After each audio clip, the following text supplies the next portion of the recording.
If you are a longtime comic book reader, as we were just talking about a second ago, or just a fan of movies and programs like Lost, Heroes, Teen Wolf, Commando, the Netflix Marvel shows, Legion, Agents of S.H.I.E.L.D., and many others, you know today's special guest. Jeph Loeb is the Executive Vice President, Head of Marvel Television. He is responsible for everything you've seen Marvel bring to the small screen over the last several years. He's also an Emmy-nominated and Peabody Award-winning writer and producer. And I talked with him last week about successfully bringing comic book characters to television and streaming services, and here is our conversation.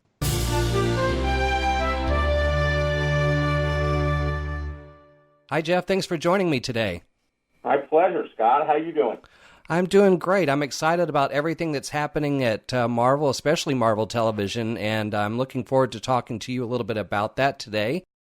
And I know, just like me, you've had the chance to watch this rise in popularity of comic book characters explode over the last few years. But on your side, you've also been able to experience the demand for them in movies and television and be part of that process. And it's kind of interesting to think that, you know, this all used to be kind of a fringe audience fandom thing that's now turned into the mainstream. Movie studios and TV networks want a piece of the action, as well as people who make merchandise for everything. Has this potential for such a phenomenon regarding comic book characters always been there to turn into mainstream? Could this have happened 25 years ago, or, you know, where someone took a risk on this, or is it really just about timing? Well, I wish I had a definitive answer. I don't try to sound like the old man on the mountain, but evidently I'm getting to be the old man on the mountain. But I think a lot of it had to do with two things. One, very importantly, the ability to be able to make high-quality special effects that you could both afford and do quickly is something that changed dramatically. Yeah. And then, secondly, the place where I tend to sort of throw a dart, the popularity of the first Spider-Man movie with Tobey Maguire, Sam Raimi's movie, really changed things. Batman always had existed, and Superman, and I think in many ways people were very accepting of those characters. They were well known. Yeah. And had powers or not powers in the case of Batman. That you could replicate in a way that people knew that story. Spider-Man was the first mainstream hero that what Sam Raimi was able to do was pull off that he could whip, as we like to refer to it, in a way that was convincing. He could shoot webbing, and he could scoot across town from building to building. And being able to do that in a convincing way, and then also having somebody who was as talented as Toby playing Peter, it elevated the material beyond what people still erroneously to this day refer to as Biff Bam Boom. The reality is that they haven't made a Biff Bam Boom show since the late 60s when they were doing Batman, which was a very camp half hour of television. The idea of treating these iconic characters in a very adult fashion, yes, they would work for families, they would work for kids, but the idea that they would work for adults that wanted to go and watch something that they would not normally think that they would enjoy, unless they were geeks, right. Was really the breakthrough. And then once that happened, it opened a door for storytellers, and those of us who've been in the comic book world or were comic book collectors or geeks were allowed to then express stories that we always knew had a more universal appeal, but didn't have the platform in order to do it.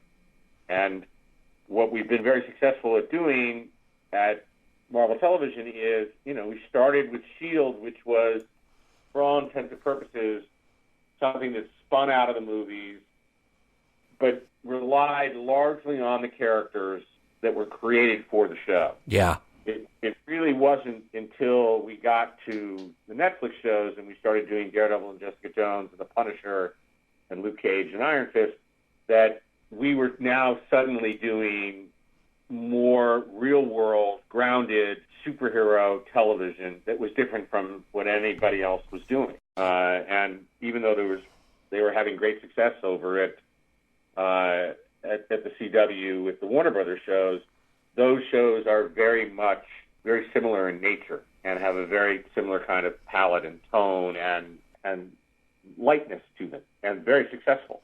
Yeah. But what we tried to do at Marvel Television was create a world in which each one of our shows would have a different kind of feel to them, because they would be true to the comics. And the comics really had their own feel. So Runaways is not the same as Cloak and Dagger, which is not the same as, what we will soon be seeing in Ghost Rider. All of those things enabled us to be able to tell different stories in different ways. I think the third thing, which is of enormous importance, is that the number of platforms that we could tell stories on has changed astronomically. When we first started the Netflix shows, I remember people saying what's Netflix? Yeah. And now you can't imagine a world where people would say, what's Netflix? That's it's right. Part of your vocabulary. It's like Facebook. Yeah. And now with Hulu and Disney Plus and Apple and whatever Google's going to do, and AT&T and or what will be Warner's Media, and NBC is doing one, and CBS has an all-access show. So you have all of those different platforms that have the ability to be able to have the money to be able to spend to make that kind of quality programming, to entice upper-level talent, not just in writing, but in acting and in the quality of the directing. So you're making high-quality programming that happens to also be genre programming, as opposed to what had always been, which was, how do we get genre programming to match all the other programs? Yeah.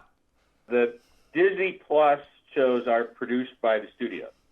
So that would not be something that is part of Marvel Television. That doesn't mean that we're not also going to have shows on Disney Plus. We just haven't discussed that yet. Okay. So you talked about being a fan, obviously. I mean, I know that you've been a longtime fan of comics for quite some time, and I can't help but wonder how that maybe impacts your creative process. Do you have to sometimes wrestle with what the fan side of you wants to do with something versus the TV executive? No, I've always found that comics and television and movies are all cousins. Okay. They're all sequential storytelling. They have both high drama and accents of comedy. Action movies are certainly not something that's new to the world. People are able to watch superhero stories, and if they're not familiar with those stories, that's because those of us who are always knew that there was something there. The reality of realism and grounded in comics is something that's been around since Stan and Jack decided to do Fantastic Four #1. Yeah. And so anyone who's read comics and stayed with comics knows that those stories very often work very well as stories in other mediums. The intellectual property does. Okay. Do they work one-to-one? Would you make a television show directly out of a comic book? I've always argued that that's unfair to both kinds of art form, and I do consider them to be an art form. And so if someone has written the most compelling, I'll give you a perfect example. Brian K. Vaughan's creation of Runaways was incredibly forward-thinking in terms of diversity, in terms of women as heroes, in terms of young heroes, like all of these things that he put into that body of work 15 years ago is as relevant then and even more relevant now. Is it fair to take that and then shoot it panel for panel? It isn't. It doesn't work at that level because he created it for one medium and it doesn't exactly translate exactly panel for panel. But the spirit of that's where it really lives. And that's certainly, we've seen tremendous success at Marvel Studios. And in the in the television shows, what we've tried to do is tell the best stories that we can with storytellers who are incredibly passionate about what it is that they're doing. For me, the one of the most brilliant things that Netflix did was when we looked at the ad campaign for Jessica Jones for season 1. They had come up with the ad line, which was, "Soon everyone will know her name." Yeah. And it worked on so many levels because really out of the Daredevil, the Punisher, Luke Cage, and Iron Fist, those were characters that had sometimes 30 or 40 years of publishing behind it. And so the idea that you might have heard those names before was far greater than Jessica Jones. Absolutely. And also, Jessica Jones was not, by its very nature, a superhero name. Was not intended to be. It just sounds like a woman's name. Yeah, that's right. And to have embraced that the way that Netflix did and create this idea that soon everyone will know her name, it worked on that double level, which was internally people in the story would know her name because she would start to become more popular. But also, those of you that are passing that billboard or seeing that ad and hearing those words, "Soon everyone will know her name," you're now going, I don't know that name. Yeah. I wonder what that's about. And now, if you watch genre television, then you probably have watched Jessica Jones. I mean, there has to be, when we talk about, timeliness, it seems that the streaming service created an advantage. I think about, I know you get asked about Agent Carter a lot, and I'm one of those people that was a big fan of that. And there's always the question of, well, what if it had been on Netflix? And I know that wasn't necessarily what you were trying to do at that time, but it just seems like the challenges of the networks getting a show produced, there, you don't necessarily run into some of the same obstacles. And I would assume too, it's also kind of nice to be able to, especially when you're introducing a new audience to a character like Jessica Jones, being able to drop every single episode at one time. So if they want to get to know everything about her in that first season, they can do it all in one day or one weekend versus, losing track and getting behind and maybe not going back. I have to think that also works to your advantage when creating that universe. It really depends on the story and how the story is being told. Some shows, Cloak and Dagger, for example, we think actually benefits from coming out on a week-to-week basis because it has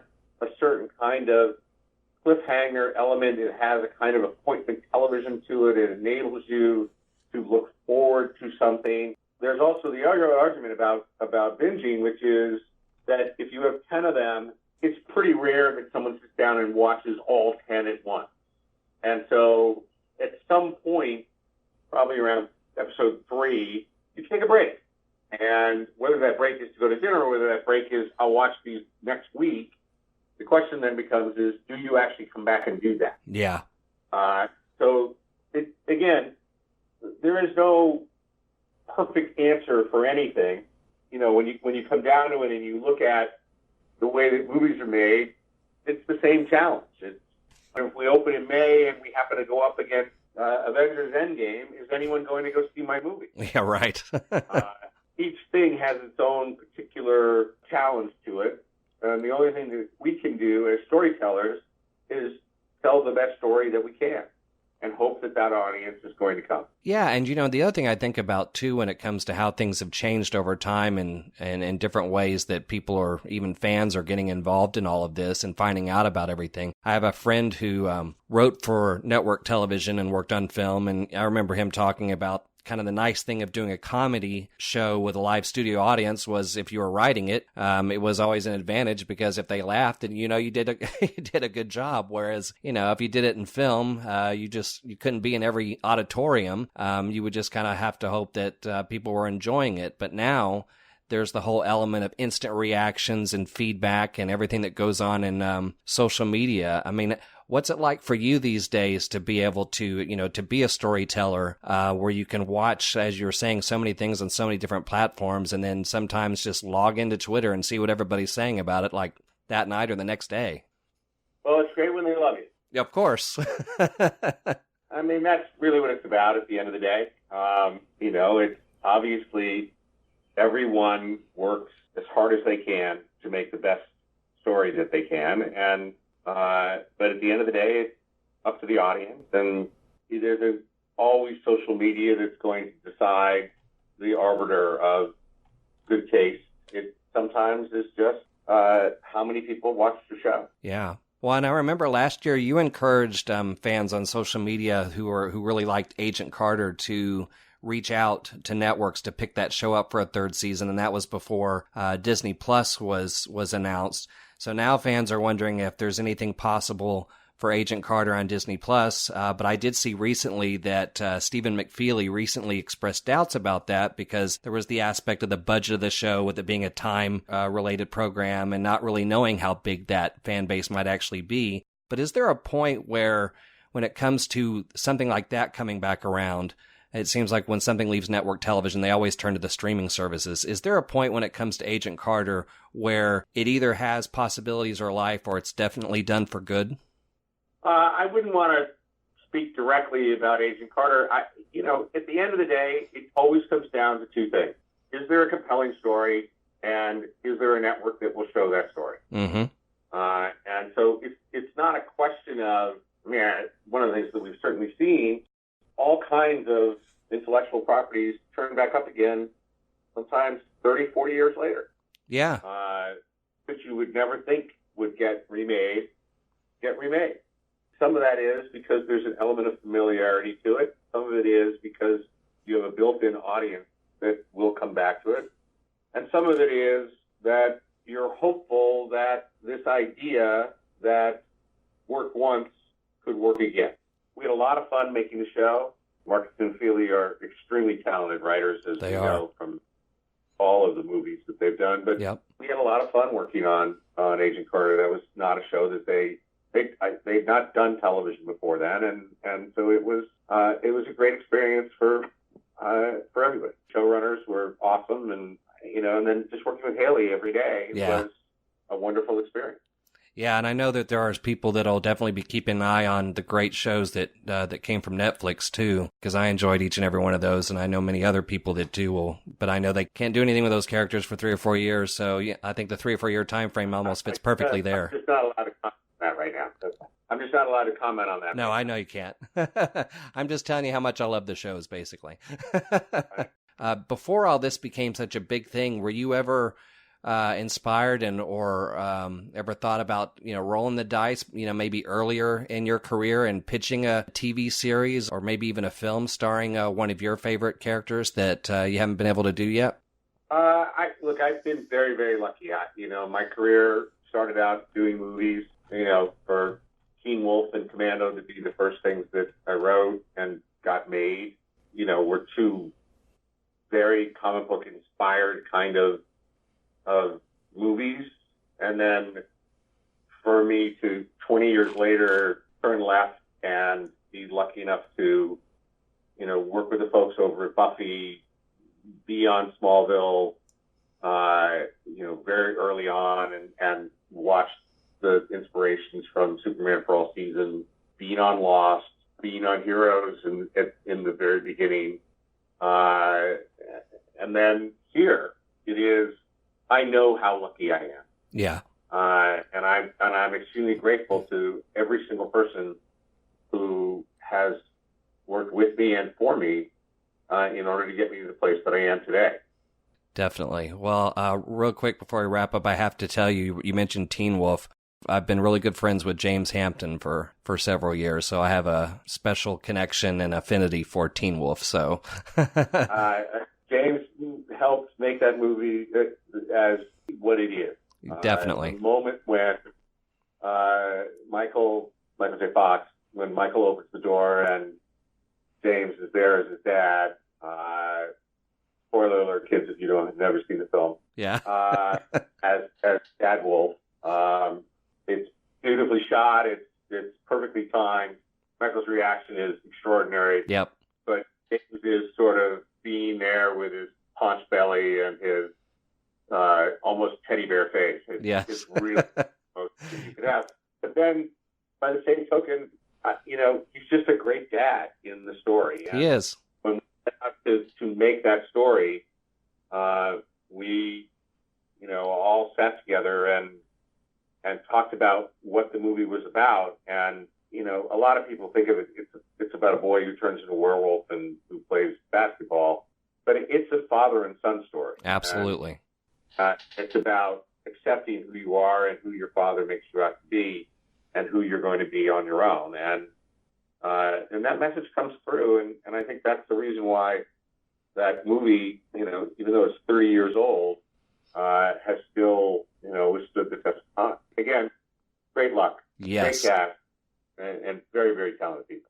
Well, sir, I really appreciate your time today. I'm really, again, I appreciate everything that you've done in the industry, and I'm so glad you had the opportunity to bring these characters to television and the streaming services, and I can't wait to see what you do next. Thank you so much for all you do. All the best of luck, and thank you for taking time to talk with me today. Thanks so much. Take good care.